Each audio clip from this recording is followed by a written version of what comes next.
주간 전망대에 나와주셨던 리만 브라더스 서울 대표를 지내셨던 김준성 전 대표님 오늘 또 나와주셨습니다. 안녕하세요 대표님. 안녕하세요. 예. 안녕하세요. 안녕하세요. 네, 반갑습니다. 반갑습니다. 승희 씨. 네. 지금 저 김 대표님 보면은 지금 저 뭐야 약간 저 네. 윤택 씨하고 저 승윤 씨가 하는 그 자연인이다에 나오시는 분 느낌 안 드세요? 아, 네? 자연인이다. 그죠? 근데 산에 사시면서도 왜 선크림 바르고 사시는 자연인 같은 느낌? 약간 내공도 있어 보이는 내공도 있어 약간 보이시고 그런 느낌이 있으신 것 같아요. 배우도 하셔야 될 것 같고. 네. 그런 약간 느낌이 옛날 있으시고. 모래시계 최민수 분위기도 나고 약간 스티븐 잡스 느낌도 나고. 잡스 느낌도 나고. 네. 맞아. 네. 아니 근데 저는 이제 그때 주간 전망대 나오신 걸 영상을 통해서 봤는데 그때 이제 유튜브 준비하신다 그래서 기대하고 있었거든요. 아, 예, 제가 뭐 네네네. 별거 없는데요. 네. 어저께 그냥 몇 편 만들어서 올렸는데요. 아 어제 이제 네, 시작하신 어제 거네요? 올렸습니다. 와. 아 이제 그냥 공개된 건가요? 네네. 들어가서 볼 수 있습니까? 네.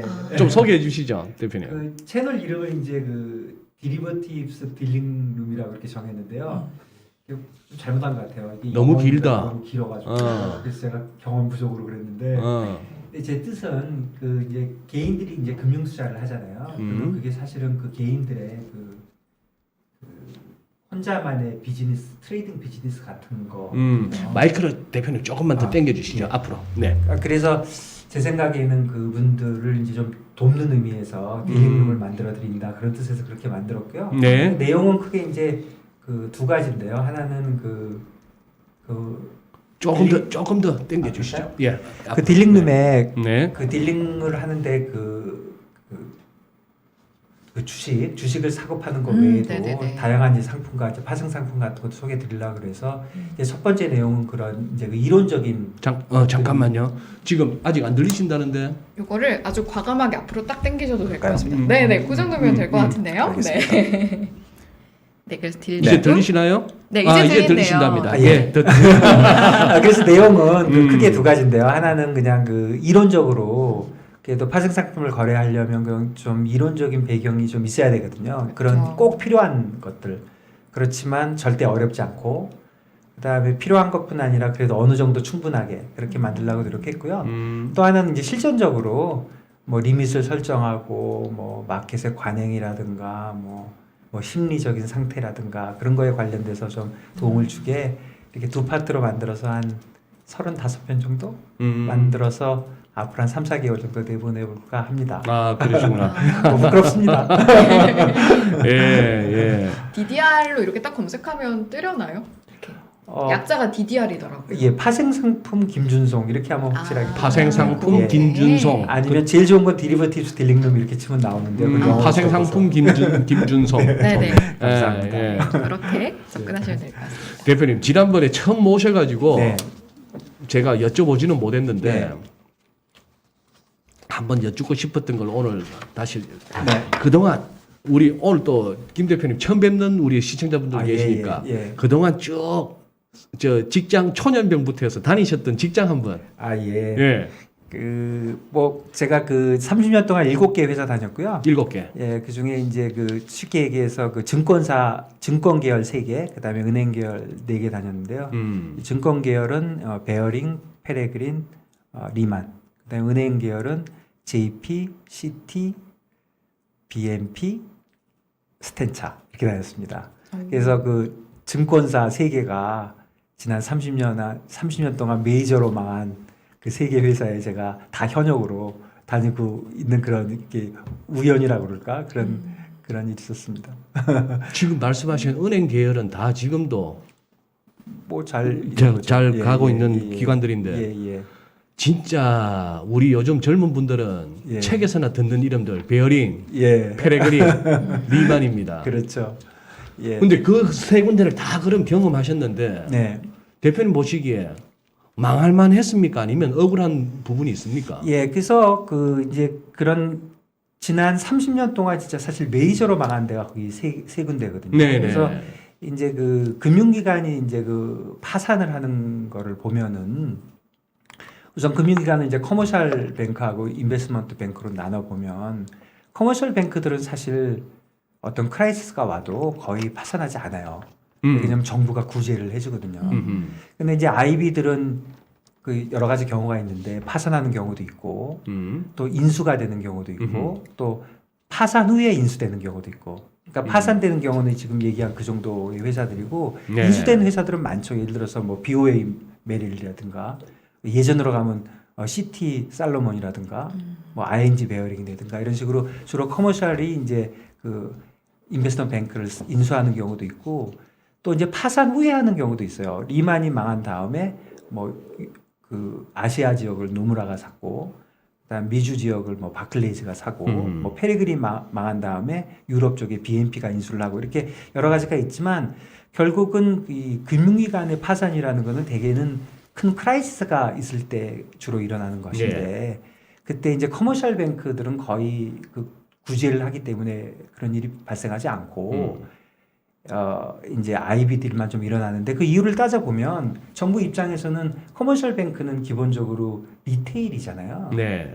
리테일이니까 그 손해가 나면 굉장히 일반 뭐 개인들이니까 국민들이 다친다. 다치고 이제 아이비는 이제 프로페셔널들이라고 좀 보는 거죠. 그래서 아이비들은 그 경우에 따라서 이제 파산이 되고 뭐 그렇게 되는 것 같습니다. 그래서 조금 구체적으로 말씀을 드려보면 제가 다른 경우는 다 모르겠지만 제가 다닌 그 세 군데만 그래서 이제 첫 번째는 그 베어링 경우에는 1995년에 이제 파산을 했는데요. 그 근본적인 이유는 그때 그 트레이더 링 리슨이라고 있었는데 링 리슨. 네. 이제 그 링 리슨이 이제 그 런던 거래. 에쿼리 디리버티브 네. 하는데 그 친구가 그 싱가포르 아시아에서 있었어요. 그래서 싱가포르. 맞아. 그 친구는 예, 제가 그때 헷갈렸다. 이제, 런던 거래는 딴 예. 친구다. 싱가포르에 있었던 그때 링리슨. 이제 사이맥스라는 게 있었고요. 싱가포르에. 그다음에 도쿄에 이제 도쿄 익스체인지가 있었는데 에코리 디리버티브에서 그 친구가 한 거는 아비트라지를 한 거예요. 뭐 니케이 선물 같은 게 동시에 개장이 돼 있으니까 네. 한쪽이 높고 한쪽이 낮을 수가 있잖아요. 그러면 그 순간적으로 그걸 찾아갖고 이제 매치를 해서 이제 조금씩 버는 거죠. 그렇지만 큰 금액을 하니까 그게 그 프로피터블 하거든요. 그래서 이제 그런 걸 했었는데 이제 그 친구가 어떻게 보면 개인 비리죠. 그걸 이제 속이고 그러니까 처음에는 그런 의도가 있었다고 생각은 안 하는데 하나 사고 하나 팔아야 되는데 잘 안 되니까 그냥 두 개 다 사고 뭐 샀는데 안 샀다 그러고 이제 그런 식으로 개인 비리가 이제 있는 거고요. 그러면 두 번째는 그러면 경영층이나 회사 전체에서 그러면 그런 탐욕을 가지고 한 거냐? 그거는 저는 아니라고 생각해요. 베어링 사건이. 예. 그런데 이제 세 번째, 그럼 리스크 관리가 좀 약한 거 아니냐? 거기에 대해서는 저는 뭐 반반이라고 생각해요. 일부는 맞았다고 생각을 하는데, 예. 저는 리스크 관리가 약했다는 것보다는 어떻게 이해해야 한다고 생각하냐면 역량이 부족했다. 뭐 이 정도. 왜냐하면 이 글로벌 비즈니스를 한다는 게 쉬운 게 아니에요. 지금도 그렇지만 당시에도. 당시에도 예를 들어서 일본의 노무라가 그 큰 증권사가 그 글로벌 비즈니스를 하겠다고 큰 난리를 쳐도 그때도 못했고 지금도 뭐 제대로 못하고 있는 것 같고 뭐 리만을 사가서도 잘 안 되고 있는 것 같고요. 물론 뭐 못한다는 뜻은 아니고 그렇게 진정한 의미의 글로벌 비즈니스 하기 참 어렵고 당시에는 일본의 그 IBJ라고도 있었어요. 우리나라 뭐 IBK처럼 그 이제 기업 관련된 IBJ도 국제화를 하려고 굉장히 노력했지만 제가 보기에 잘 안 됐어요. 네네. 그리고 사실 뭐 90년도에 우리나라 은행이나 증권사들이 해외에 엄청 진출해졌습니다. 그랬죠. 그것도 결과적으로 뭐 된 게 있나요? 그래서 이 글로벌 비즈니스를 셋업한다는 게 그렇게 쉬운 게 아니에요. 그래서 이 베어링은 굉장히 그 스페시픽하게 그냥 한 개인의 그런 일탈로 회사가 그걸 매니지를 못하면서 이제 그 파산으로 이르는 그런 이제 절차를 했지만 뭐 어쨌든 조금 좋게 봐주면 이게 그 쉬운 게 아니다. 쉬운 게 아니다 보니까 그런 일이 일어난 거지 회사가 어떤 나쁜 걸 가지고 의도를 가지고 한 건 아니다 이런 생각이 들고요. 그 다음에 이제 더 일반적인 파산의 경우는 이제 크라이시스가 있는 거죠. 크라이시스라는 거는 경제적으로 뭐 전반적으로 문제가 생기는 거예요. 네. 어떤 특정 기업이 생기는 게 아니고 예를 들어서 이제 2098년에 이제 페레그린이 망하고 2008년에 리만이 파산을 했는데 98년은 그 아시아 크라이시스 그러니까 아시아 크라이시스는 간단하게 얘기하면 아시아 국가들이 한꺼번에 투자를 많이 하고 네. 하면서 크레딧이 나빠지면서 외환 쪽에서 문제가 생기면서 아시아 국가들이 전체적으로 이제 나빠지는 그런 크라이시스가 온 거죠. 그때 그럼 페레그린이 예. 없어집니까? 그렇죠. 98년에요. 그러니까 97년이죠. 이거 공식적으로는 1월 뭐 2일인가 그러니까 97년. 페레그린은 어디서 손실이 났길래요? 주로 픽스드 인컴에서 시작을 했죠. 채권 쪽에? 예, 채권 쪽에서. 그러니까 그러니까 아시아 크라이시스가 있었고 또 2008년에 리만 케이스는 이제 우리 다 아는 서브프라임인데 서브프라임은 뭐 간단하게 얘기하면 좀 드라이하게 얘기하면 그냥 그 부동산 쪽에 그 레버리지가 좀 많았던 거죠. 그러니까 네. 우리로 얘기하면 LTV가 우리 뭐 40, 60 하지만 뭐 90, 뭐 95 이렇게 준 거죠. 그리고 동시에 그때 시큐리타이즈를 하는 비즈니스가 많았거든요. 그거를 은행이 갖고 있는 게 아니라 증권화를 시키고 나니까 그 관리가 몇 번 돌아가면서 자기가 갖고 있으면서 관리를 하면 관리가 좀 되는데 관리하는 사람과 증권을 가지고 있는 사람이 좀 분리가 되다 보니까 그런 관리 쪽에 좀 문제가 있어서 전체적으로 부동산 시장이 이제 내려가면서 이제 그런 크라이시스가 미국에서 일어났고 이제 그거의 일환으로 이제 그 여파로 이제 리만이 이제 이제 파산을 하게 된 거죠. 네. 그런데 이제 그 파산을 그 두 경우나 마찬가지인데 파산을 하고 나면 이제 사람들은 뭐라고 얘기하냐면 이제 뭐 그 매니지먼트가 탐욕이 있어가지고 특히 리만 같은 경우에 그런 얘기가 엄청 나왔죠. 네. 매니지먼트가 탐욕이 있어가지고 보너스 많이 받으려고 뭐 보너스를 뭐 3천만 불, 5천만 불씩 받아가면서 뭐 그렇게 하면서 탐욕 때문에 망한 것이다. 리스크 매니지를 전혀 못한 거다. 또는 이 트레이더들이 어떻게 보면 이런 얘기를 했어요 그때. 언뜻 들으면은 뭐 맞는 얘기처럼 들리는데 내 돈 갖고 트레이딩 하는 게 아니고 회사 돈으로 트레이딩 하는 사람을 생각해 보세요. 네. 제가 뭐 이렇게 30년 동안 한 건데 네. 회사 돈은 뭐 제 돈은 뭐 10만 원, 100만 원, 1000만 원만 투자할래도 겁나지만 저는 회사 돈 뭐 1조, 2조를 트레이딩을 하니까 무조건 많이 트레이딩해서 오르고 내리는 게 반반이니까 오르면 뭐 5%나 10% 보너스 받고 터지면 뭐 아니 뭐 터졌네. 그리고 집에 가면 되는 거 아니냐. 그러니까 그렇게 탐욕스러운 트레이더들이 이런 리만 사태를 만들지 않았느냐. 그런 이제 비난이 엄청 있었고 네. 또 어떤 이제 또 비난도 많았냐면 이제 주로 이제 그때도 이제 당시에 이제 리만이 망하고 나니까 프로페셔널들하고 인터뷰하고 하고 그럴 거 아닙니까? 그러면 뭐 당시에 뭐 M&A를 하거나 뭐 당시에 다른 그 IB에 다닌 사람들도 많이 인터뷰를 했는데 그런 사람들도 어떤 얘기를 하냐면 첫 번째는 그 탐욕에 대해서도 얘기하고 또 두 번째는 이런 얘기도 많이 했어요. 아니 그 매니지먼트가 그렇게 탐욕스러우니까 그 일하던 인프로이들이 그 어느 날 망해서 네. 뉴욕에서 짐 싸갖고 나오는 사진을 이렇게 네, 하나 네, 찍어가지고 네, 네. 불쌍한 희생양이다 이렇게 얘기했는데 그렇게 얘기하는 건 진짜 맞지 않는 게 진짜 사정을 잘 모르거나 아니면 사정을 알면서도 그냥 망한 게 고소해가지고 얘기한 거지 진짜 맞는 말이 아니거든요. 그래서 제 생각에는 진짜로 망한 이유는 뭐냐고 저는 생각을 하냐면 공통적으로 두 회사도 그렇고 또 크라이시스가 날 때 이제 망하는 회사를 보면 한 세 가지인 것 같아요. 하나는 그 크라이시스가 날 때 그 특정 부분에서 문제가 생기잖아요. 네. 그러면 거기에 스페시픽하게 익스포저가 많은 비즈니스를 하고 있는 거예요. 그게 첫 번째고 두 번째는 IB 중에는 상대적으로 조금 사이즈가 작은 거예요. 네. 그리고 또 세 번째로는 어그레시브하게 비즈니스하고 좀 잘 나가는 거죠. 그러니까 그런 건데 제일 첫 번째부터 말씀을 드리면 아시아 크라이시스가 나기 시작한 거는 이제 아시아 국가들의 문제잖아요. 네. 그런데 이제 페레그린은 당시에 뭐 지금은 없어지고 뭐 그 이후에 이제 아시아 쪽에서 그런 IB가 잘 안 나왔기 때문에 사람들이 잘 안 알려 있지만 당시에는 그 굉장히 그 유명하고 많은 사람이 좋아하고 또 손님들도 굉장히 좋아하는 그런 회사였어요. 예. 예. 그래서 제가 예를 한번 드려드리면 페레그린이 뭐 이제 에코티도 하고 뭐 다른 것도 많이 했지만 픽스드 인컴이 이제 제일 잘했거든요. 네. 그 픽스드 인컴 딜링룸에 한 100명 있었어요. 이제 저도 이제 거기 있었는데 네.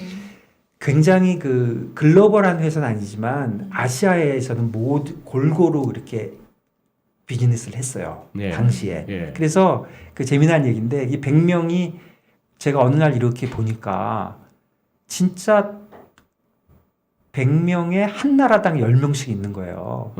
말레이시아, 타일랜드, 그때 뭐 인도, 한국, 뭐 일본, 뭐 이런 식으로 해서 딱 한 나라당 10명씩 해서 딱 100명이에요. 근데 중국은 그때 우스갯소리로 30명쯤 있었는데 중국은 우리가 어떻게 그래도 10명씩 계산했냐면 그때 ABC라고 그랬거든요. 아메리칸 본 차이니스. 그다음에 HKBC, 홍콩 본 차이니스. 그다음에 이제 메인랜드 차이나 갖고 걔네들이 성격이 좀 달라가지고 그러니까 그 걔네들을 그런 식으로 쪼개놓으면 딱 10나라에 10명씩 있는 거예요. 그게 점심시간 되면 그때는 다 도시락 싸고 다녔거든요. 그러니까 이제 제가 뭐 베어링 다니고 뭐 시티뱅크 다닐 때는 전부 샌드위치 먹었는데 이건 아시아 사람들이라 전부 이제 로컬 음식이 나오는 거예요. 그래서 저도 그때 김치 싸갔어요. 그러니까 이제 냄새가 뭐 골 때리겠다. 섞여 놓으면. 예, 그래서 이제 그럴 정도로 제가 왜 그 말씀을 드리냐면 그런 정도로 굉장히 아시아 전체에 대한 익스포저를 갖고 있었어요. 네. 그런데 아시아에 그런 일이 벌어지니까 직격탄을 맞은 거죠. 그때 또 페레그린이 좀 그 뭡니까 이렇게 상당히 그 성과급 잘 주면서 선수들 많이 모았던 회사 아닙니까? 뭐 아이비들은 다 그랬죠. 아이비들은 그래서 다, 제가 그 지금 좀 시간이 되면은 이제 그 이 파산한 얘기 이후에 전반적인 아이비의 모델에 대해서 오해도 많이 있고 또 이제 또 궁금해하시는 분들이 있으니까 제가 좀 말씀드리겠습니다. 그 부분은. 네네. 그래서 이제 페레그린 경우에는 그랬고 리만 경우에는 결국 부동산 쪽에서 이제 문제가 예, 생긴 거잖아요. 그리고 저번 시간에도 한번 소장님이 말씀드린 대로 이 리만만 좀 망한 그런 억울한 대목이 분명히 있는 거예요. 뭐 제가 리만을 다 해서 그런 게 아니라 누가 봐도 네. 리만만 문제가 있었던 건 아닌데 리만이 좀 그렇게 됐는데 리만이 이제 냉정하게 생각해 보면 그래도 왜 리만만 망했다고 보면 무슨 뭐 정치적으로 그런 얘기를 저는 좋아하는 것보다는 실질적으로 보면 리만이 익스포저가 딴 데보다 좀 많았어요. 예. 그 사태 때 왜 그러냐면 그 리만이 다른 다른 경쟁자들 예를 들어서 그 4대 이제 아이비라고 그러거든요. 골드만삭스, 리만, 메릴린치, 이제 모간 스탠리인데 그 네 개에 비해서도 픽스드 인컴에 많이 치우쳐 있었어요. 네, 예. 그리고 리만이 그 리포계 진짜 최강자였어요. 그때 50%가 넘는 마켓쉐어를 갖고 있었던 것도 같고요. 레포 시장에? 네, 레포 시장에. 그러다 보니까 이게 결국 그 문제가 됐던 그 시큐리타이제이션 됐던 것들이 리포에서 문제가 생긴 거거든요. 그러니까 리만이 제일 익스포저가 많았어요. 그러니까 그게 첫 번째 이유였고 아까 다시 이제 말씀드리면 이제 그 사이즈가 상대적으로 그 네 개 중에 제일 작았고 또 세 번째로는 리만이 제일 어그레시브하고 또 잘 나가는 회사였고 그러다 보니까 이제 이렇게 된 거죠. 그래서 그게 저는 이제 기본적으로 세 가지 이유라고 생각하는데 그러면 크라이시스가 날 때마다 이렇게 회사들이 망해야 되냐? 그러면 리만도 페레그린도 크라이시스 나기 전에 그런 일을 예상하고 미리 준비해서 리스크를 관리를 하면 될 거 아니냐 이런 비난이 있지 않습니까? 네. 거기에 대해서는 어떻게 생각하냐면 그렇게 하기 굉장히 어려워요. 왜냐하면 처음부터 그런 크라이시스까지 다 고려를 해가지고 비즈니스를 하려면 비즈니스를 그렇게 어그레시브하기 굉장히 어렵죠. 그렇기 때문에 어떤 크라이시스가 나면 사실 금융기관이 다 흔들리는 거예요. 사실 커머셜 뱅크들은 다 안 흔들렸나요? 더 많이 흔들렸죠. 네. 그런데 아까 그런 제가 처음에 말씀드린 이유대로 커머셜 뱅크는 아무래도 리테일하고 관계가 되니까 그런 거고 이제 아이비들이 파산을 하는 거니까 결국은 제가 그 말씀드린 그 크라이시스가 날 때 그런 세 가지 요건들을 가지고 있는 아이비들이 먼저 망하더라. 이제 그런 게 제 생각이고요. 그러면 이제 또 다른 각도에서 그럼 네. 좀 보면 그럼 개인적으로 한번 봐보면 그럼 이제 리만에 다니는 개인들이 있잖아요. 예를 들어 저 같은 사람들. 그렇죠. 그러면 제가 처음에 아까 말씀드린 대로 그 다른 사람들이 이제 욕하듯이 매니지먼트는 나쁜 사람들이라 하더라도 그 다니던 그 사람들은 피해자가 아니냐. 그래서 뭐 불쌍하게도 보고 뭐 이렇게 하는데 그 개인들의 입장에서 페레그린에 있을 때는 제가 비교적 주니어였어요. 예. 예. 그때를 페레그린 쪽으로 더 생각을 해보면 저는 제 시니어들에 대해서 거의 욕을 하지 않았던 것 같아요. 그때 파산 났을 때. 근데 저뿐 아니라 제 동료들 다 그랬어요. 그러니까 우리 저기 시니어들이 뭐 나쁜 짓을 해갖고 우리가 피해를 봤다. 그런 분위기는 전혀 아니었고요. 네. 어떻게 해서든지 회사를 살려보겠다. 이런 게 그야말로 이제 뭐 다 똑같은 마음이었고 그래서 뭐 이제 그 트랜잭션 베이스에서 노력도 많이 했지만 이제 그 페레그린 이제 리만 경우에는 저번에 소장님하고 제가 말씀드릴 때 제가 미리 알지 못했다고 했지만 페레그린은 이제 그 망하는 와중에 외부에서 인수가 들어오기도 하고 그랬거든요. 예. 그러니까 이제 그 비즈니스를 정비하는 것도 있지만 이제 인수하기 위해서 이제 그 익스펜스를 좀 줄여라. 우리도 이제 합병하다 보면 그 피합병되는 회사에 이제 그 인플로이들을 좀 줄이잖아요. 예. 그래서 제가 이 얘기하면 참 가슴 아픈 얘기인데 이제 그때 그 어떤 일까지 있었냐면 이제 그때 스위스에 있는 어떤 보험사가 이제 사겠다는 얘기가 있었어요. 그러니까 페레그린도. 예, 그러면서 이제 그 사람들을 반으로 줄여라. 야, 그 이제 하니까 회사에서 이제 반으로 줄이고 싶은 거예요. 그래서 이제 줄이기로 결정을 했어요. 그래가지고 이제 어떤 일이 한 번 있었냐면 제가 그날은 잊을 수가 없는데 내가 그 얘기만 하면 이렇게 목소리가 떨려요. 잊을 수가 없는데 이제 아침에 이제 딱 가서 100명이 쭉 앉아 있고 딜링룸이 있고 이게 이제 매니저 방이 있고 매니저 방 쪽에서 바깥으로 나가는 문이 있어요. 그럼 이제 한 명씩 들어가는 거예요 매니저한테. 한 명씩 그 한 100명이. 명씩. 네. 그래서 둘 중에 하나예요. 예. 다시 돌아오면 살아남은 거고요. 그냥 나가면 나가는 거예요. 와. 그게 지문 나중에 알아서 보내줄게. 경찰이 정리해서 보내줄게. 아유, 그래서 이제 딱 50명은 집에 가고 50명은 남았는데 되돌아온 사람들이 남자고 여자고 다 울었어요. 살아난 사람들이. 그러니까 이제 그런 정도로 이제 험한 꼴을 당한 거죠. 예. 그랬고 또 한국에도 그때 페레그린이 있었거든요. 한 20명쯤 있었어요. 예. 그래서 저는 그날 어떻게 살아남았어요. 그래서 저는 이제 책 들어왔는데 저 갑자기 그게 그냥 페레그린이 아니고 동방 페레그린. 아니요. 그때 이제 그냥 홍콩 페레그린이고 홍콩 페레그린. 이제 서울은 이제 동방하고 페레그린 합쳐갖고 페레그린 직원들이 네. 한 20명쯤 있었어요. 네네. 그러니까 이제 서울에서도 이제 한 20명에 25명 정도 있었는데 여기서도 이제 반을 잘라야 될 거 아니에요. 예. 그러니까 이제 서울은 아, 니들이 좀 알아서 해봐 이런 식이었어요. 제가 좀 비교적 시니어긴 했는데 네. 그래서 이제 방법이 없어서 가만히 있는데 그 중에 이제 몇 명이 손을 들면서 아휴 그거 결정하시기 힘든데 저희가 먼저 나가겠습니다. 하고 절반이 나갔어요. 그 사람들이 나가서 그 프라이빗 에코리를 시작했어요. 네. 저기 서초동에 뭐 조그만 방 하나 구해가지고 그래서 제가 그 방에 가서 그 신문지 깔고 짜장면 먹었어요. 이게 속이 너무 안 좋았는데 그 사람들이 누군지 아십니까? 지금 굉장히 유명한 프라이빗 에코리 IMM이에요. 누구?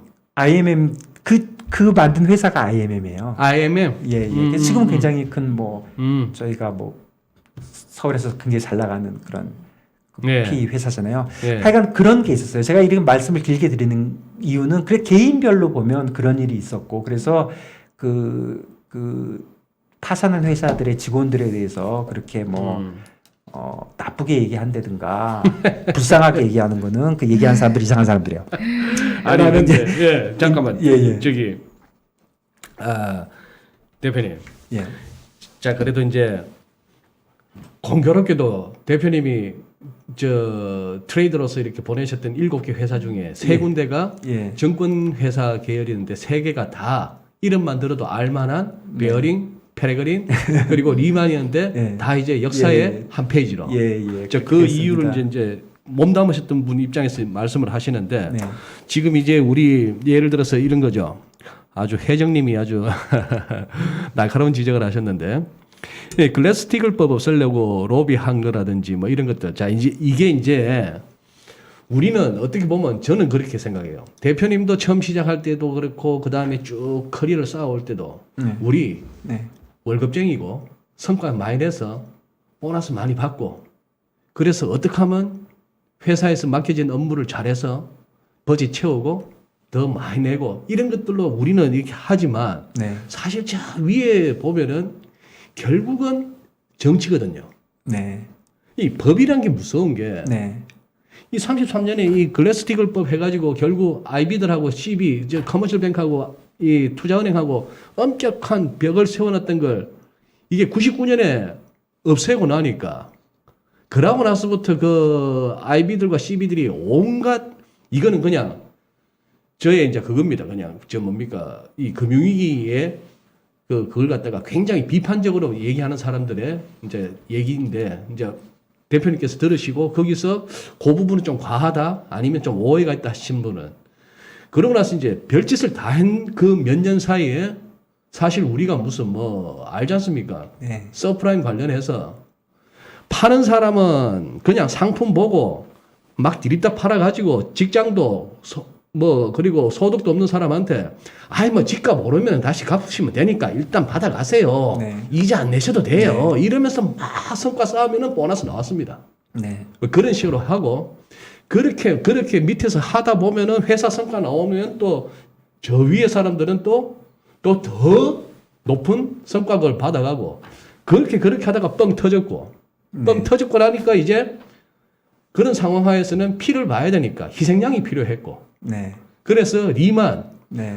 그 중에서 보니까 엑스포저도 컸겠지만 누가 들었을 때 리만이 그러고 나면은 네. 그때 무슨 트러블드 에셋 릴리프 프로그램이니 뭐니 7,500달러를 갖다가 펑펑 풀어주고 너도 해 네. AIG 다 막아 예. 골드만 줘 예. JP 모간 줘 예. 리만도 자빠진 판에 네. 그거 이제 국회의원이 됐건 시장에 누가 됐건 학계가 됐건 그걸 도덕적 해이가 어떻고 뭘 따질 것도 없이 그래 돈잔치로 다 해서 리만 하나 목 따서 예. 피를 재단에 올리고 예. 나머지 다 그냥 퉁치고 넘어온 뭐 그랬을 수도 있죠. 그랬을 수도 있고 또 이제 그런 이제 무협지 같은 얘기들이 이제 뭐 워낙 많고 이제 회사가 망하다 보니까 이제 그런 이제 각종 추측과 뭐 정치적인 얘기와 이런 게 많이 있는데 저는 철저하게 그 경제적으로 봐야 된다고 생각을 해요. 저는 그런 게 뭐 아주 없었다고 얘기하고 할 수는 없겠지만 그런 부분은 작은 부분이다. 세상의 경제라는 게 그런 걸로 움직이는 것이 아니다. 저는 기본적으로 시장이 움직이는 것이고 제가 말씀드린 대로 그런 얘기는 뭐 이렇게 얘기하는 사람들도 있어요. 그 리만 사태라고 그러잖아요. 그렇죠. 그래서 리만이 망해서 크라이시스가 왔다 이렇게 생각하는 사람들 많아요. 아니에요. 크라이시스가 와서 리만이 망한 그렇죠. 거예요. 예. 그 아시아 크라이시스가 나와서 페레그린이 망한 거고 미국에서 그런 일이 있어 그 리만이 망한 거고 그래서 그런 크라이시스가 왔었고 그런 크라이시스에 대처할 수 없는 회사들이 넘어진 것이고 예. 그 회사들이 대처하지 못하게 한 것이 잘못이 아니냐고 하는 거에 대해서는 그 사람 나름대로 할 말이 있고 왜냐하면 그런 것까지 준비할 수가 없었기 때문에 그 다음에 이제 그런 아까 그런 탐욕이라든가 그런 거에 관련돼서 조금 이해를 돕기 위해서는 네. 조금 베이직으로 돌아가야 돼요. 베이직으로. 그래서 제가 이렇게 말씀드려 볼게요. 우선 그 IB에 대해서 조금 이해를 높이시는 게 좋을 것 같아요. 아, 예. 뭐 소장님은 조금 뭐, 막연합니다. 소장님이나 뭐 조금은 승희 씨는 막연해요. 잘 투자은행. 알겠지만 그러니까 IB에 대해서 이제 제가 조금 말씀드려 볼게요. 네네. 우선 첫 번째로 IB라고 하면 사람들이 굉장히 이제 혼용됐었어요. 말 자체를 이제 그러니까 IB라고 얘기할 때 저 사람 머릿속에 IB가 무슨 뜻인지 저게 항상 궁금해 하거든요. 근데 그 IB는 크게 세 가지인 것 같아요. 하나는 IB 업무를 얘기하는 거예요. 그러니까 커머셜 뱅킹 업무와 대비해서 하는 거죠. 이게 커머셜 뱅킹은 그냥 말 그대로 뭐 무역이라든가 이런 커머셜이에요. 커머셜. 예금 받아서 대출 나가고 그렇죠. 개인한테 뭐 무역 그런 해주고 것들이죠. 그다음에 이제 인베스트먼트 뱅크라는 거는 말 그대로 인베스트먼트에 관련된 이제 피를 받고 뭐 이런 그래서 IB 업무를 하는 게 IB다 이렇게 생각하는 게 있고 이제 두 번째는 그 IB 업무를 꼭 IB에서만 하는 게 아니거든요. 커머셜 뱅크 안에도 IB 부서가 있어요. 예를 들어 시티뱅크, 뭐 도이치뱅크, 바클레이스 뭐 근데 굉장히 그 IB 업무를 잘하는 네. 것들이거든요. 그러니까 이제 그 IB라고 얘기할 때 아까 첫 번째는 IB 업무를 얘기하는 거고 두 번째는 IB 회사들, IB만 특화해서 하는 회사들. 예. 그러니까 아까 얘기한 네 개, 골드만, 뭐 리만, 모건 스탠리, 뭐 멜린치 이렇게 네 개. 그 기타 뭐 베어링, 뭐 페레그린 좀 더 있지만 뭐 미국계가 장악을 하고 있으니까 이제 그런 회사를 하는 게 있고 그다음에 세 번째는 그 IB 비즈니스에 실제로 들어가 보면 보통 세 개로 나눠요. 인베스트먼트 뱅킹, 픽스드 인컴, 에쿼리. 그리고 인베스트먼트 뱅킹 거기 또 있어요. IB. 요 IB가 이제 하는 업무, 그걸 특정하게 이제 IB라고 해서 이제 세 가지를 많이 얘기하는 거고요. 픽스드 인컴은 채권이고 예. 에퀴티는 주식 쪽인데 예, 그러면 거기서 말씀하신 인베스트먼트 예, 그래서 그 세 가지는 뭐냐면 거기 인베스트먼트 뱅크는 이제 다시 또 세 가지가 있는데요. M&A, 그다음에 이제 에쿼리 캐피탈 마켓, 데 캐피탈 마켓. 에퀴티 두 번째랑 세 번째 차이가 뭔지. 두 번째는 에쿼티 캐피탈 마켓. 캐피탈 마켓인데 주식. 주식. 네, 예, 세 그다음에 번째는 DCM, 데트 캐피탈 마켓. 그러니까 그거는 뭐 ECM, 회사채 같은 거? 그렇죠. 회사채 인수하는 거. 아. 그러니까 이제 발행 시장인 거죠. 발행 시장의 M&A, 예. 발행 시장의 에쿼티, 발행 시장의 이제 채권. 그래서 우리나라 요새 국내 정권사 중에도 뭐 예를 들어 NH 같은 데는 아주 그 IB 쪽이 강하죠. 그렇죠. 자, 그런 업무를 그래서 많이 M&A, 하는. ECM, DCM 이렇게 이제 하는 게 네. 이제 IB다 네. 이렇게 얘기를 하고요. 그게 이제 첫 번째 비즈니스 에어리어고 두 번째는 이제 에코티예요. 주식 관련된 거는 크게 이제 두 개로 나누는데 캐시 에코티와 이제 디리버티브. 캐시 에코티는 주로 그 주식 현물 사고 중개. 팔고 중개 네, 주로 중개죠. 중개? 주로 중개. 브로커리죠. 주로 중개고 그다음에 이제 데리버티브는 이제 그 에쿼리 관련된 데리버티브고요. 그다음에 픽스드 인컴은 이렇게 생각하시면 돼요. 에쿼티가 아닌 모든 상품은 픽스드 인컴이에요. 에쿼티가 아닌 거는 그리고 이제 아까 ECM, DCM 이거는 이제 발행 시장 이거는 유통 시장의 모든 상품들이에요. 그래서 구체적으로는 보통 우리 얘기 많이 하는 FRCC입니다. FICC. FRCC, FX, 레이트, 커머디티, 크레딧.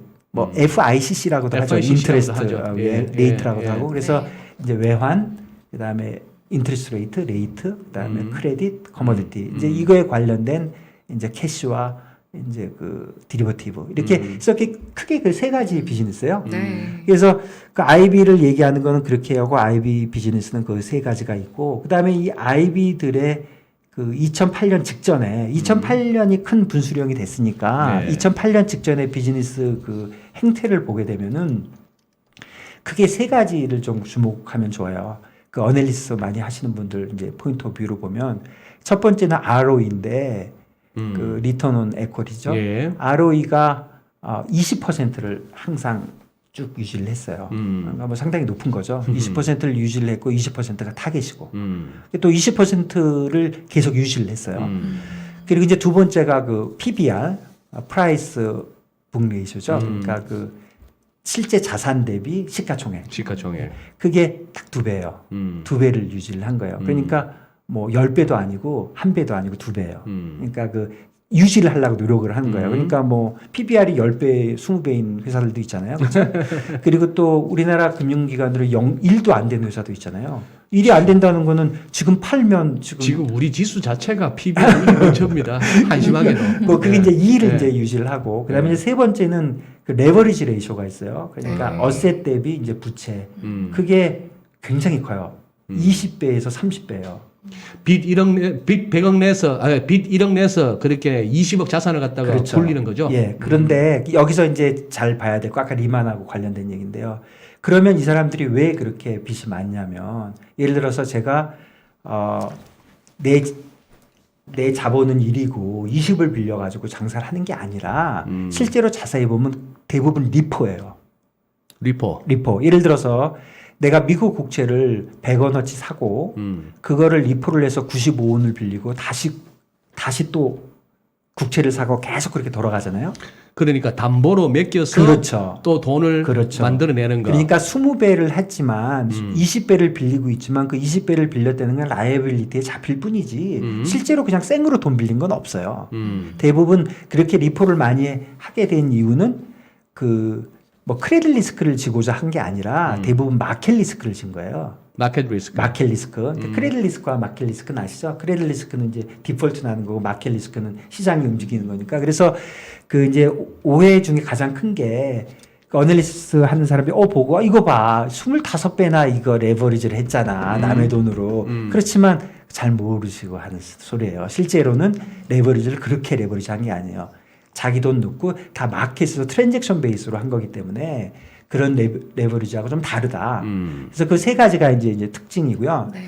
그러면 이제 이제 마지막으로 좀 봐야 될 게 뭐 있냐면 그 어떻게 돈을 벌고 어떻게 돈을 쓰는지가 지금 궁금하잖아요. 거기에 대해서 굉장히 이제 그 사람들이 비판도 많이 했는데 네. 이제 버는 거를 보면 나누는 걸 제 마음대로 나누는 게 아니라 그 애니얼 리포트나 우리 뭐 블룸버그 같은 데 나누는 이제 포맷대로 나눠 보면 네. 이제 그 이런 IB들은 되게 네 가지 항목이 나와요. 첫 번째는 인터레스트 인컴. 그거는 근데 뭐 이런 기준들이 거의 대체로 동일한가요? 동일하고요. 이거는 그 애니얼 리포트에 나오는 거고 모든 회사들이 그래요? 다 똑같이 하는 그 용어를 제가 정확하게 그대로 써요. 일종의 그냥 기업 회계 기준처럼 그렇죠. 정해져 그래서 있는. 딱 나오니까 네네. 그러니까 다른 걸로 이제 이렇게 엮어서 하면 이렇게 좀 할 수가 있지만 그냥 그거 나오고 그대로 하는 거니까 그래서 제가 기억을 그대로 핸드폰 해보면 네. 인터레스트 레이트 인컴이라는 게 첫 번째 칸에 나와요. 그거는 그냥 뭐 회사에 남는 돈 같은 게 있으면 이렇게 투자하고 한 거니까 뭐 특히 이제 유동성을 확보하기 위해서 갖고 있는 돈들 때문에 들어오는 거니까 그게 한 벌은 돈의 10% 정도 돼요. 네. 뭐 거의 같아요. 그러니까 이 네 개 회사들이 거의 같아요. 그 다음에 인베스트먼트 뱅킹 그거 많이 벌 것 같잖아요. 생각보다 많이 못 벌어요. 아, 그래요? 예, 대강 뭐 한번 개스하시면 얼마나 벌 것 뭐한 같습니까? 30%? 예, 그죠. 그 15%입니다. 15%? 15% 생각보다 적어요. 많이 못 버는구나. 그게 폼만 잡는 거지 그게 돈이 잘 안 됩니다. 그래서 여기가 15% 은근히 정도. 비용도 많이 드는데 예. 그거. 그래서 그 네 개 회사 거의 같아요. 다 15% 정도예요. 네. 많아도 20%를 넘는 경우 거의 없어. 다 15%고 그 다음에 이제 두 가지가 남는데 하나는 이제 그 어셋 매니지먼트 앤 시큐리티 서비스라고 이제 돼 있는데요. 주로 에코티예요. 에코티 관련된 이제 그 어셋 매니지먼트 관련된 서비스, 자산 관리 주식. 자산 관리한다 하는 사람들한테 서비스 해준 거. 네네. 그다음에 시큐리티 서비스, 그러니까 주로 이제 에코리 비즈니스거든요. 네. 그거는 좀 갈려요. 그거는 모건 스탠리하고 메릴 린치는 약 50%쯤 돼요. 꽤 많네요. 많죠. 주간사 업무 이런 것도 주건사업은 아까 그 IB에 들어가고. 이거는 주로 이제 그거는 브로커리지. 오케이, 그다음에 오케이. 이제 프라임 서비스 같은 게 있잖아요. 그저 헤지 펀드들 이렇게 해주고 그런 거에서 돈 많이 벌어요. 그래서 그쪽이 메릴 린치하고 모건 스탠리는 한 50%쯤 되고요. 골드만삭스하고 리만은 완전히 또 달라요. 거기는 한 20%밖에 안 돼요. 그쪽 에코리 쪽 비즈니스를 많이 하지 않고 그다음에 이제 그 네 번째 파트가 이제 트레이딩 앤 프린시펄 인베스트먼트거든요. 이게 이제 주로 자기가 직접 투자한 것도 있지만 네, 네. 픽스드 인컴 비즈니스가 되게 세일즈도 여기 다 들어가요. 왜냐하면 픽스드 인컴 세일즈를 이렇게 하면은 그 피를 에코티처럼 따로 받는 게 아니고 상품에 이렇게 끼어 들어가잖아요. 그러니까 내재돼 있다 보니까 얼만큼이 트레이딩에서 벌고 얼만큼이 세일즈에서 본 게 이제 그 회계적으로는 이제 구분이 안 되니까 거기에 많이 네. 들어가거든요. 그러니까 픽스드 인컴에서 벌었다고 보면 돼요. 네. 근데 그거는 이제 메릴 린치하고 모건 스탠리는 아까 10%, 15%, 50%니까 나머지가 얼마입니까? 25%죠? 25% 정도 되고 이제 골드만삭스하고 리먼은 아까 10%, 15%, 20%니까 55%죠? 네네. 55%쯤 돼요. 그러니까 아까 그렇게 그런 데서 돈을 버는 거예요. 그러니까 아까 제가 다시 말씀드리지만 리만은 굉장히 그 픽스드 인컴에 치중된 하우스에서 리만 항상 픽스드 인컴 하우스라고 그랬어요. 네. 그래서 이제 그런 일이 벌어진 거고 그다음에 이제 더 관심을 갖는 게 이제 그 어떻게 분배하느냐. 그 벌은 돈을 내가 돈을 벌었으면 어떻게 나누느냐. 네. 그걸 나누는 거를 이 사람들이 넉넉하게 돈을 벌기 때문에 네. 이거를 굉장히 컨트롤해서 굉장히 비슷하게 나눠요. 항상 몇 년 동안 보면. 그래서 그 나누는 거를 어떻게 보면 알 수 있냐면 익스펜스를 보면 알 수 있잖아요. 익스펜스를 보면 이제 크게 이제 난 퍼스널 익스펜스라 그래가지고 NPE라 그래서 이제 그 비용들 뭐 사무실 비용 뭐 이런 것들 소위 말하는 판관비. 예 판관비 뭐 이런 예. 것도 IT 비용 이런 것들요. 예. 그런 게 30%예요. 예. 그게 거기다 30%를 쓰고 그 다음에 그 PE 사람들한테 주는 거 인력 그거는 이제 관련된? 인력 관리 그러니까 월급 보너스 그 다음에 출장비 네. 이게 50%예요. 항상 50%를 유지하고 있고 그 다음에 아까 ROE가 20%라고 네. 그랬잖아요. 그러니까 주주한테 20%를 주는 거예요. 그러니까 50%는 회사? 인프로이한테 주고 인플로이. 그렇죠? 고- 30%는 경비로 쓰고 30% 경비 쓰고 20%는 20%는 고객들? 주주한테 주는 거죠. 근데 그 중에 50%가 이제 소위 말하는 그 회사 구성원들 예, 한테 구성한테 가는데 주는 거죠. 정말 그게 그런 정말 대표님만 나오시면 한번 여쭤보고 싶었는데 네. 지금 뭐 최고라 하면 JP 모건 체이스인데 네, 제이미 다이먼이 네. 그 CEO 제이미 다이먼이 네. 무슨 근거로 그런 연봉을 받아갑니까? 그에게 뭔가 기여한 게 있으니까 그만큼 가져가는 게 그렇죠. 있을 거 난 아니에요? 저는 그분이 정확한 거는 모르는데 제가 아는 그 이제 저희 그 트레이딩 헤드라든가 글로벌 트레이딩 헤드라든가 CEO들은 되게 3천만 불에서 5천만 불 정도 받았어요. 5천만 불, 500억. 예, 예, 5천만 불 정도 받았어요. 500억이면 그래도 한 예. 40% 세금 내나요? 한 30% 내나요? 뭐 그렇겠죠. 근데 네. 저는 과다하다고 항상 생각하지 않았어요. 왜 그러냐면 그 아까 얘기한 대로 전체 번거의 50%를 그 인프로이들한테 돌려주는 거거든요. 네. 그런데 그게 과다하냐는 첫 번째 이제 퀘션이 있는 거죠. 저는 과다하다고 생각하지 않아요. 그러면 더 나은 비율은 뭡니까?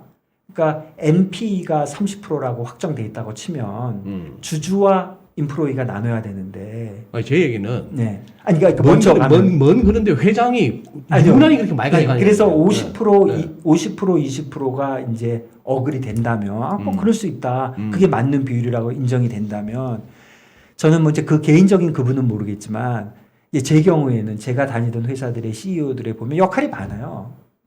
그분들이 의사결정도 하고 어려울 때 그 헤쳐나가고 또 비전을 제시하고 그분들의 역할이 많기 때문에 그분들이 우리 전체 번거에 예를 들어 3천만 불 정도 가져갔다면 뭐 리저너블하게 가져갔다. 그리고 나도 저 결국 그렇게 안 됐지만 열심히 해서 저런 자리에 가고 싶다. 네. 그리고 나도 저런 자리에 가면 저렇게 하고 싶다. 그런 마음이 들었지. 와, 저 사람 너무 많이 받아갔어. 그런 인상은 저는 못 받았어요. 그런데 물론 회사별로 특정이니 뭐 그럴 수는 있겠죠. 그렇지만 그 정도 회사에서 뭐 3천만 불, 5천만 불의 그걸 가져간다는 게 그렇게 많다고 느끼지 않았고요. 어떻게 보면은 요즘 우리 그 테크놀로지 컴퍼니들이 많이 생기지 않습니까? 네. 물론 저희가 월급이나 보너스로 가져가면 사람들이 와 이렇게 많이 가져가 하면서도 주식에서 돈을 버는 거에 대해서 사람들이 굉장히 이게 좀 그럴 수도 있지 이렇게 하는 것 같아요. 근데 사실은 있는 같은 것 같아요. 거 사실은 같은 거거든요. 음. 그리고 실제로 아까 얘기한 그 30% 50%라는 게 현금으로 가져가는 게 아니고 대부분 주식으로 가져가거든요. 스탁 옵션으로. 예, 스탁 옵션이나 실제 스탁이나.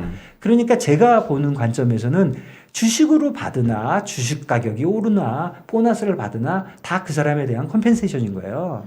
그러면 예를 들어서 뭐 어떤 특정 기업이 IPO를 해서 그분이 어떤 사람이 뭐 100억을 가져갔어요. 1000억을 가져갔어요. 1조를 가져갔어요. 그걸 평균으로 하면 아마 굉장히 많은 돈일 거예요. 그 전체 번거에 몇 년 동안 평균으로 해도 막 혼자서 20% 30%를 가져갈 수도 있어요. 그러면 거기에 대한 비난은 적은데 여기에 대한 비난은 많은 거거든요. 근데 저는 그렇다고 생각하지 않아요. 저는 개인적으로. 왜 그러냐면 주주의 20%를 주고 여기에 50%를 주는 게 그 비율 자체가 나쁘지 않다고 생각하고 그 비율 자체가 ROE가 20% 정도면 충분하다고 생각하고 그렇다면 이거를 회사가 안에 내부에다 이렇게 많이 쌓지 아니하고 다 그 분배를 하기 때문에 그 PBR이 2로 유지가 되는 거예요. 네. 그게 많이 쌓인다면 뭔가 바뀌겠죠. 그러니까 그런 그 비율의 문제에 대해서는 뭐 도덕적으로나 뭐 이런 거 잘 모르겠지만 나쁘지 않다. 그리고 그렇게 오랜 동안 그렇게 해와 그게 이제 많이 받아들여졌고 많은 사람들이 했으니까 이제 거기에 대해서 저는 뭐 큰 그건 없다고 생각을 해요. 오랜 시간 동안 이제 국제금융시장에서 몸담고 네. 계시다 보니까 또 의견을 여쭤보고 음. 싶으셨던 네네. 것 같은데 네네. 저는 그런 의미에서 또 여쭤보고 싶은 네. 게 네. 이제 오랫동안 그 중심에 계시면서 그 지나온 시장들을 바라보시는 시선들이 있었을 거 아닙니까? 네. 그럼 요즘에 바라보는 시장은 어떠신지 그때와 비교해서 뭐 공통점, 차이점, 장점, 예. 단점 네. 예, 그러면 그거는 그런 것 같아요. 저번 시간에 그 수양님 한번 그 여쭤봐 주셔가지고 제가 그냥 그 30년 전에 저하고 35년쯤 된 것 같아요. 35년 전에 저하고 이렇게 비교를 해봤더니 네. 아 그때 트레이딩 했던 사람들하고 지금 트레이딩 한 사람하고의 차이는 뭔가 했더니 그때 제가 그냥 언뜻 말씀드린 게 세 네. 가지인데 네. IT가 IT. 급격하게 발전했다. 두 네. 번째는 시장의 규모와 상품이 다양해졌다. 그다음에 그때보다. 이제 세 번째는 참여자들이 많이 변했다. 이제 그 세 가지를 말씀드렸잖아요. 네. 그 생각 아직도 똑같은 생각이고요. 아, 네. 근데 조금 구체적으로 좀 말씀드려 보면은 이 세 가지가 연관이 있고 이 모든 것의 출발은 저는 테크놀로지라고 생각을 해요. 테크놀로지 기술이다. 네, 기술이. 근데 사실 이런 거는 있는 것 같아요. 모든 사람들이 자기 중심으로 생각하니까 야 내가 살고 있는 시절에 모든 게 변했어. 지난 2000년 동안 안 변하다가 뭐 내가 살 때 급격하게 변했어. 그래서 과장되게 얘기하는 경향이 있는 거죠. 라떼는 말이야. 그렇죠. 그러니까 뭐 우스갯소리로 뭐 네. 기독교 나 천주교 분들이 싫어할지 모르지만 예수님 때도 그때 사람들도 요즘 것들은 싸가지가 없다 그랬대잖아요. 그러니까 그 시대에 예, 그게 있죠, 그러니까 다 다들. 자기가 중심적으로 아. 이제 생각하는 경향은 있지만 그럼에도 불구하고 최근의 테크놀로지의 변화는 진짜 제때 온 것 같아요. 그냥 뭐 다른 사람들은 안 왔는데 테크놀로지가 변하니까 테크놀로지가 변하면서 이제 모든 것의 시작이었는데 테크놀로지가 변한 게 저는 두 가지 효과를 가져온 것 같아요. 이 트레이딩 비즈니스에 관련돼서. 네. 첫 번째는 테크놀로지의 변화와 또 커뮤니케이션이 또 많이 바뀌었잖아요. 뭐 SNS라든가 이렇게 뭐 모든 이게 바뀌면서 어떤 일이 벌어졌냐면 제 생각에는 정보가 공유가 됐어요. 정보의 접근성이 전부 좋아진 거예요. 모든 사람한테. 그게 어떤 일이 벌어졌냐면 이 아이비들의 그 독점적인 우월성이 뚝 떨어진 거예요. 예전에는 아이비들이 그 클라이언트 정보, 아주 중요한 클라이언트 정보, 그 다음에 아주 좋은 리서치, 분석 이런 걸 독점을 했어요. 네. 그러다 보니까 강점이 있었고 그랬던 거예요. 네. 그게 엄청 사라진 거죠. 왜냐면 다 같이 보니까. 뭐 거기 맞아요, 뭐 맞아요. 아이비 트레이더가 뭐 특별한 사람이 하기야. 아니거든요. 저 같은 사람들 다 똑같은 거 아니에요. 그러니까 그 독점적인 지위가 많이 떨어졌고요. 또 하나는 그 이제 그 두 번째는 이 시스템이 이제 엄청나게 효율적이 된 거잖아요. 그러다 보니까 시장의 규모가 커졌죠. 네. 그 다음에 시스템이 굉장히 효율적이 되니까 다양한 상품이 나오게 되고 참여자도 변하게 된 거예요. 개인들도 들어오고.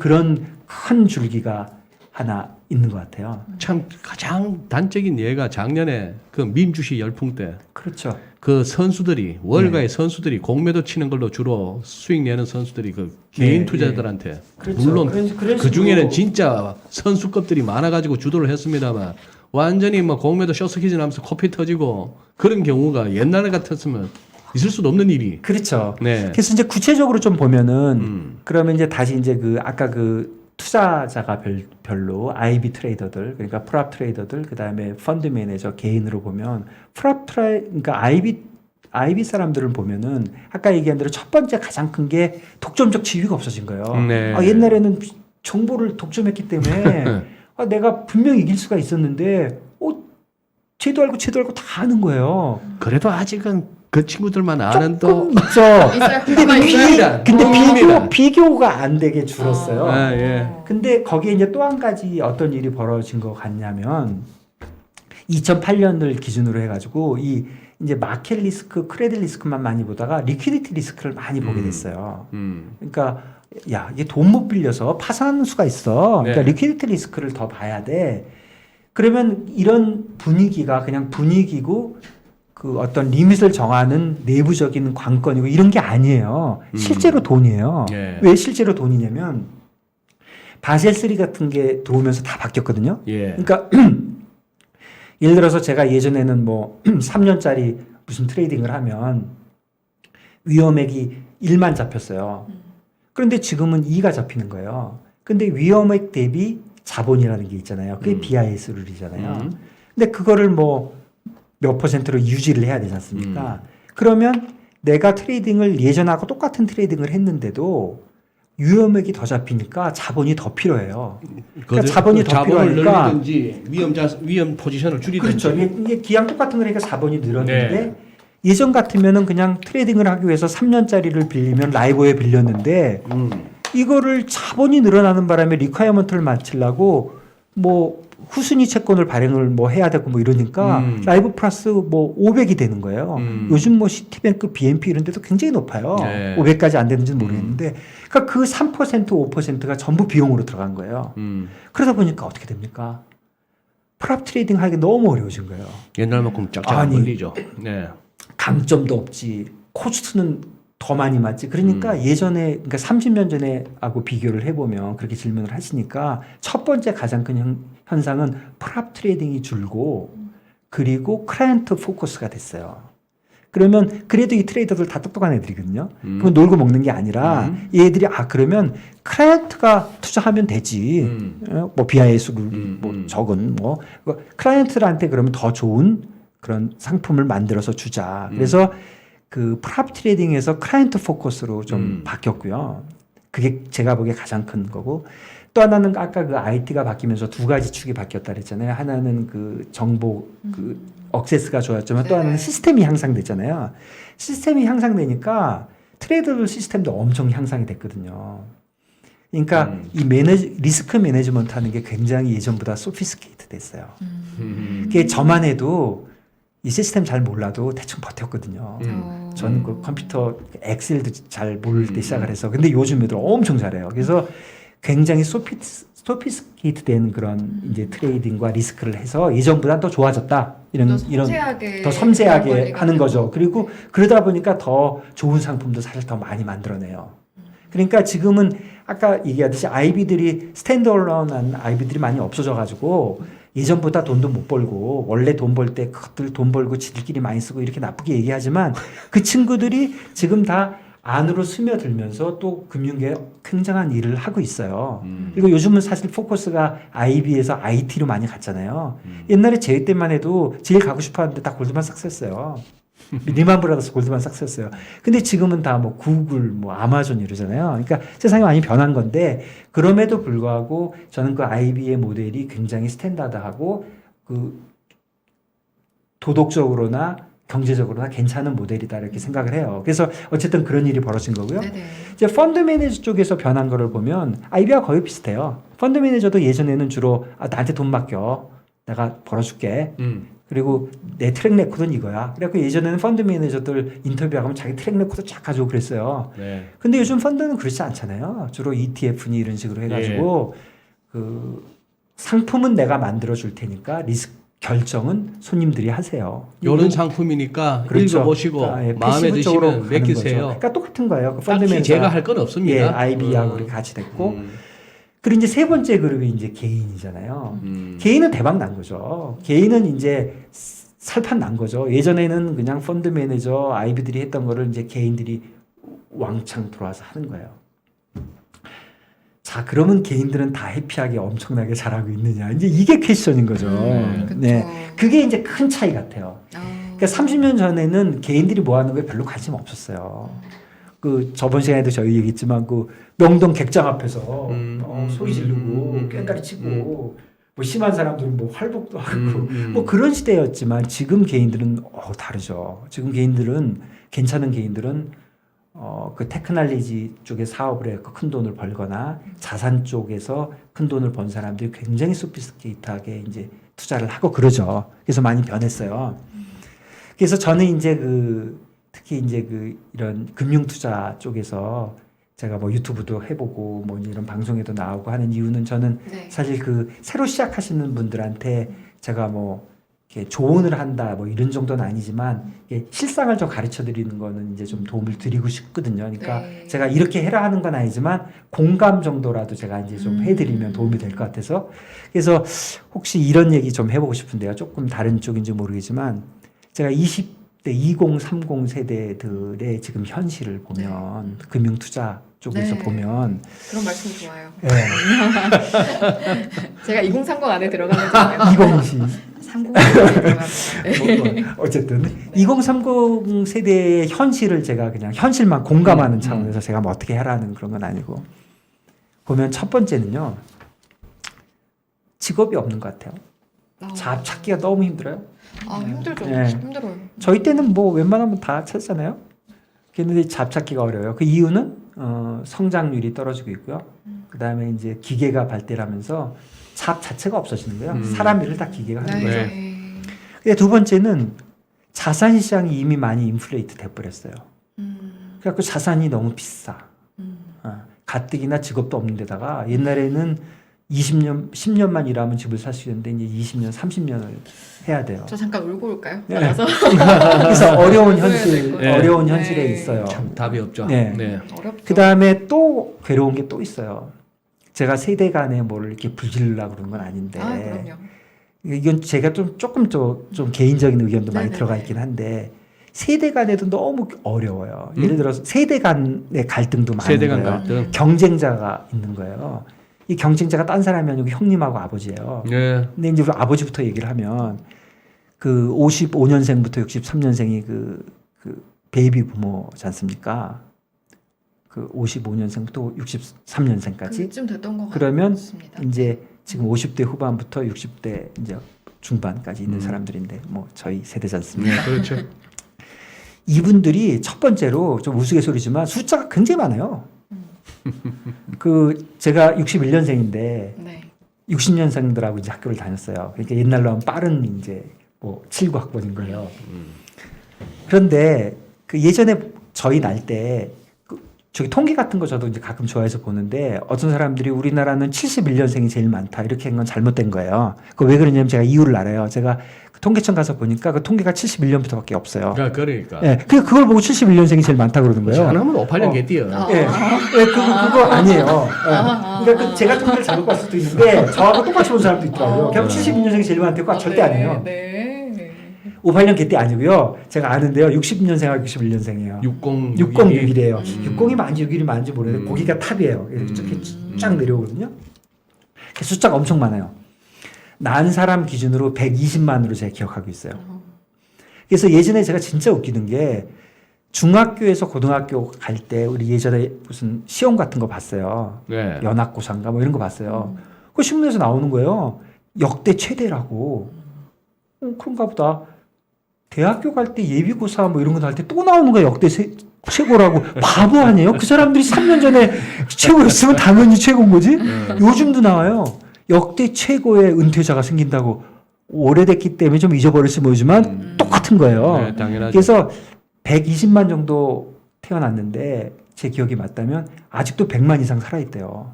한 20만밖에 안 죽은 거예요. 지금 60세가 됐는데 지금 아직도 100만 명이 살아있는 거예요. 숫자가 많은 거예요. 인간들이 숫자가 많으면 일단 부담이 돼요. 숫자가 엄청 많아요. 그 다음에 요즘 영 올드라고 그러잖아요. 이 사람들이 건강해요. 또 돈도 있어요. 왜 그러냐면 이 사람들이 대부분 사람들이 은퇴하기 직전에 돈을 좀 모을 수가 있는데 최근에 그 이자를 낮게 유지하면서 네. 자산들이 많이 인플레이트가 됐잖아요. 이 사람들이 그런 거에 대한 이익을 많이 봤어요. 그래서 또 부유해요. 그다음에 이 사람들이 다 그런 건 아니지만 대부분 뭐 저도 그런 것도 아니지만 대부분 스마트해요. 이 사람들이 옛날 그 60대 할아버지들이 아니에요. 머리가 팍팍 돌아가요. 그러니까 이 사람들이 자산 시장도 많이 장악을 하고 있고요. 이런 투자 시장도 많이 장악을 하고 있어요. 그러니까 2030에서 보면 와, 이거 투자 시장에서 엄청난 강적들이 있는 거예요. 그 사람들이 내 아버지인 거예요. 그런 이제 세대가 있고 거기서 끝이 아니라 그 한 71년부터 79년도 되는 이 40대들이 굉장히 진보적이에요. 성향이. 그때 정교조가 아마 교육을 받는 네. 세대일 거예요. 그러니까 이분들이 굉장히 진보적이에요. 저는 뭐 진보, 보수 이런 걸 따지는 게 아니라 진보적인 분들이 굉장히 강성 노조가 많아요. 그래서 지금 40대가 사실 우리나라 그 커머셜한 거는 이렇게 잡고 있지 않습니까? 네. 뭐 투자계보다는 이런 커머셜한 거. 이분들이 엄청나게 강성 노조인 거예요. 그러니까 자기 거를 딱 지키니까 2030 세대가 근로소득에서도 또 강적이 있는 거예요. 40대가. 진짜 성희 씨 눈물 나겠다. 네. 그러니까 얘기 듣고 있으면 눈물 나. 전 웃고 있어요. 저는 그래서 2030 세대들이 저는 뭐 딴 거는 못 하고 공감만 해드릴게요. 공감. 공감. 네. 네. 진짜 그렇겠다 너. 진짜 안 됐어. 근데 그런 공감을 해요. 네. 그런데 현실을 또 더 자세히 보면 그럼 어떤 현실에 있냐 이런 이제 그런 히스토리컬한 그런 게 있지만 네. 지금 현실은 양극화예요. 쉽게 가면 양극화예요. 그것도 아까 얘기한 테크놀로지 때문에 양극화가 생긴 건데 양극화가 어떤 양극화냐면 이렇게 네모난 게 있다가 쭉 당겨가지고 끝에가 이렇게 얇게 되는 그런 양극화도 아니고 이걸 쭉 띄워가지고 가운데는 좁고 양쪽에 넓은 그런 양극화도 아니고 제가 보는 양극화는 이거예요. 이거를 뚝 떼가지고 쭉 올리니까 네. 여기는 요만하고 밑에는 이렇게 큰 거예요. 양극화의 위는 작고 아래는 엄청 넓은 거예요. 가운데는 줄기만 있고 위에 10% 밑에 90% 이렇게 있는 거예요. 가운데는 거의 없고. 자, 이렇게 되면 이제 조금 심하게 얘기하면 그 중간에 있는 거는 저게 보기에 기계 같아요. 양극화가 일어나서 기계 위에 있는 사람 10%와 기계 아래에 있는 사람 90%가 있는 거예요. 험악하게 되는 거죠.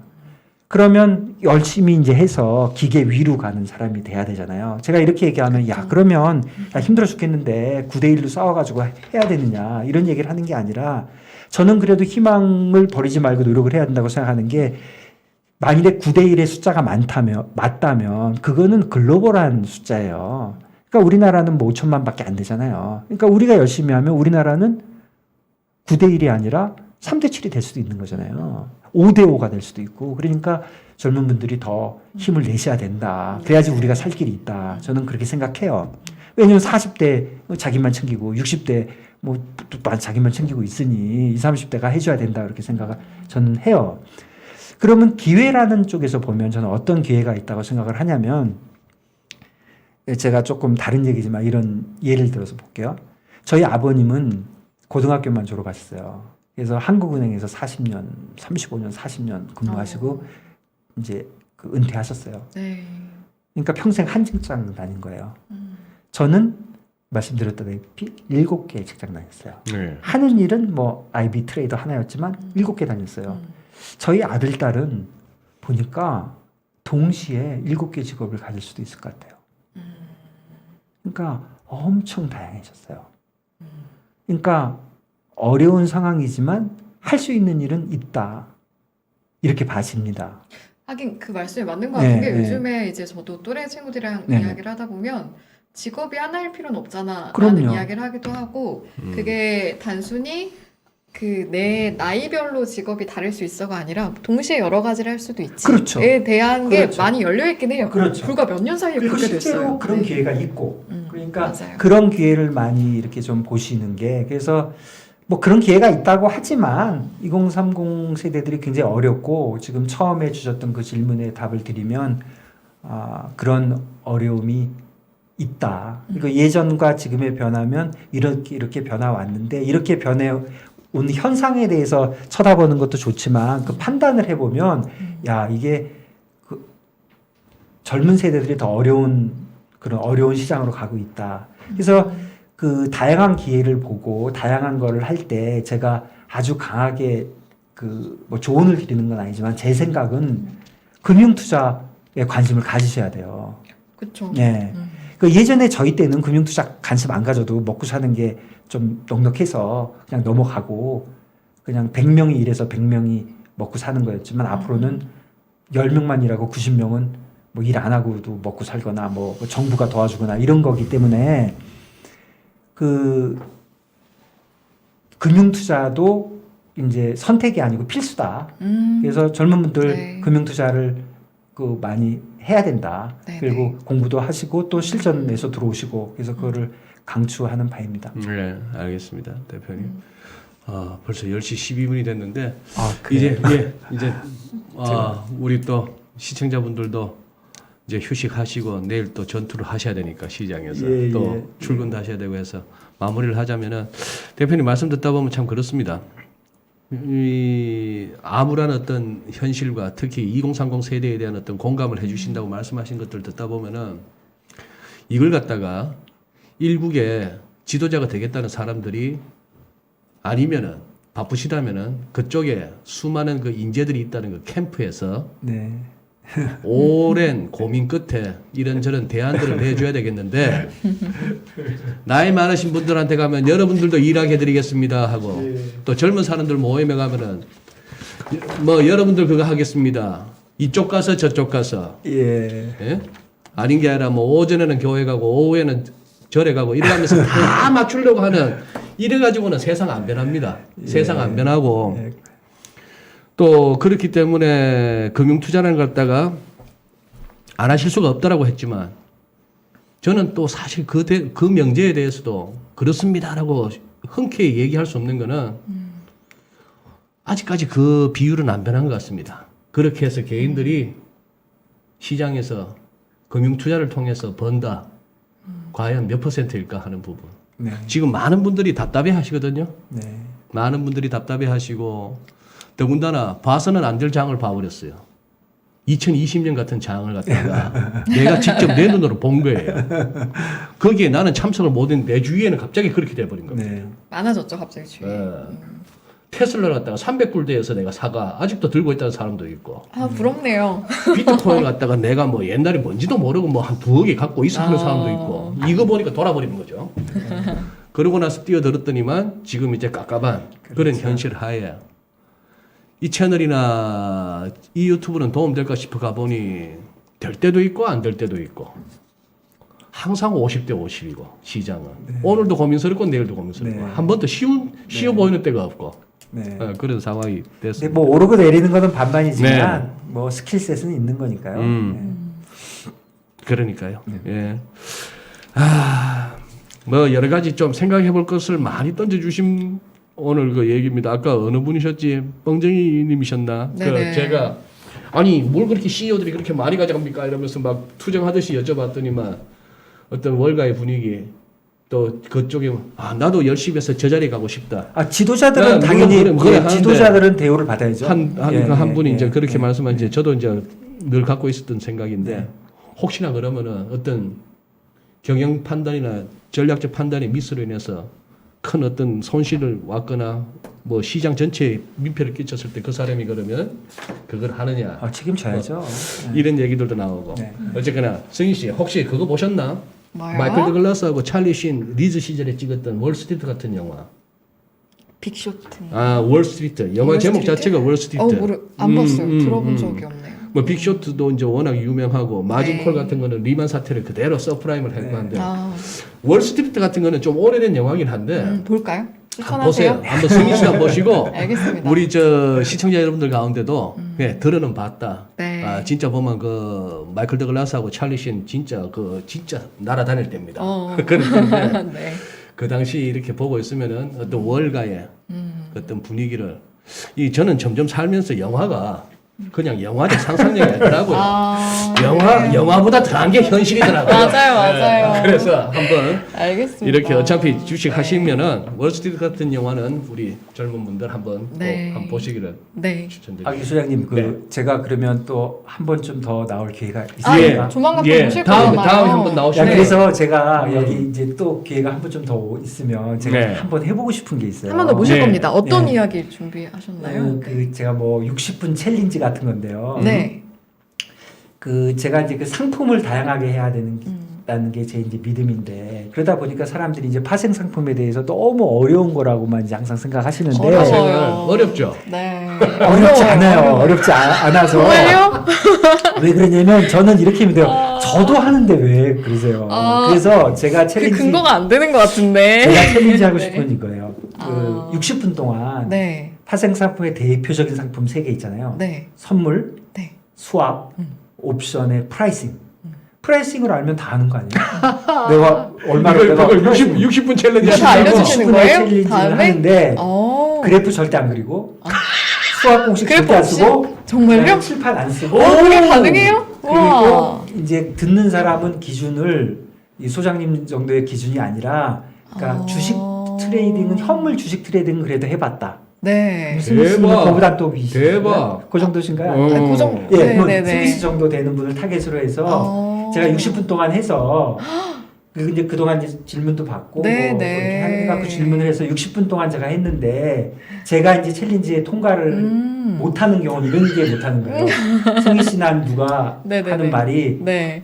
어려워. 그럼 제가 딱 그 기준이 되면 되겠네요. 두 번째는 객관적으로. 야 쉽긴 한데 전혀 도움 안 돼. 무슨 말도 안 되는 소리야. 이러면 제가 진 거고. 대박.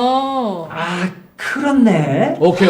너무 기대돼요. 그렇게 쉬운 거였어? 헐. 나도 할 수 있겠네. 너무 기대돼요. 이거 제가 한번 해보고 우리 작가님이 바로 대표님하고 일정 잡아야겠다. 네. 네. 제가 왜 이거 하시면 제가 트레이더들한테 프라이싱에 대한 이런 뭐 강의랄까 이렇게 가르쳐 주는 거는 여러 번 해봤어요.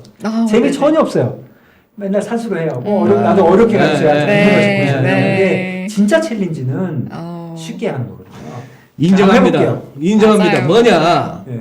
제대로 아는 사람은 쉽게 설명하더라. 근데 제가 그 맞아요. 정도는 아닌데 이게 한번 쉽게 한번 지금 해볼게요. 대표님 하시겠다는 게 뭐냐 하면 금융연수원 같은 데서 네. 1, 2주짜리를 갖다가 지금 60분에 하시겠다는 60분에 거예요. 챌린지 그걸 갖다가 와, 수학 공식 진짜 안 쓰고 챌린지네요. 절대 칠판에 그래프 안 그리고 예. 그래프 자체를 아예 안 착! 거고요. 이 말로만. 어. 말로만. 자, 그 얘기는 우리 인포메스 라이브 독자 여러분들께서 근데 이거 잘못되면 그 다음에 제 아니 그걸로 해서 선물 옵션을 갖다가 다 하시란 얘기가 아니고 제가 보기에는 그걸 듣고 나시면은 적어도 우리가 시황에서 외국인들이 현 선물 파생 엮어서 어떻게 장난질 치고 이런 것들 그게 어떻게 또 지수에 또 종목들한테 대형주들한테 영향을 주는지가 좀 입체적으로 잡히실 것 같아요. 너무 좋겠습니다. 네. 여러 가지로 거기서 도움이 이제 될것 더 같아요. 발전한다면은 실제 네. 파생을 이용해서 또 저 기회 조금, 주시면 예. 한 시간에 제가 해제도 한번 해보겠습니다. 네. 그거는 정말 기대도 할 뿐만 아니라 대표님 그거 만만찮은 거예요. 사람들이 제가 챌린지라고 1, 20분 듣다가 다 나가실 수가 있어요. 그렇죠. 그러니까 다 나가버리고 그리고 저는 이제 다시는 못 나오고 그럴 일 없고요. 제가 아마, 트레이더 네. 같은 마음으로 한번 해보겠습니다. 네, 그 챌린지에 성공하실 거라 기대하면서 네. 저는 그러니까요. 예, 네, 기다리고 알겠습니다. 있겠습니다. 네. 저의 지론은 그래요. 열심히 들었는데 못 알아듣겠으면 저 설명하는 사람이 모르고 하든지 아. 아니면 그 친구가 사기를 치는 거예요. 맞습니다. 아, 내가 정신 바짝 차리고 네, 들었는데 뭔 맞습니다. 소리인지 모른다 하면 이건 사기야. 아. 네, 그렇습니다. 알겠습니다. 그래서 다음번에 우리 대표님 나오셔갖고 내가 열심히 정신 차려서 한 60분 가까이 들었는데도 모르겠다 하면 대표님 사기꾼이신 거예요. 아, 알겠습니다. 제가 아주 객관적으로 그날 듣고 또 말씀을 드리겠습니다. 그래요. 네. 알겠습니다. 10시 20분 꽤나 저녁이 늦었습니다. 아우, 지금까지도 끝까지 함께 해주신 우리 1,500명 넘는 우리 진짜 인포메스 라이브 찐팬 여러분들께 감사드리고 또 오늘은 여기서 마무리하겠습니다. 대표님 고맙습니다. 네, 감사합니다. 잘 자, 승희 씨도 들었습니다.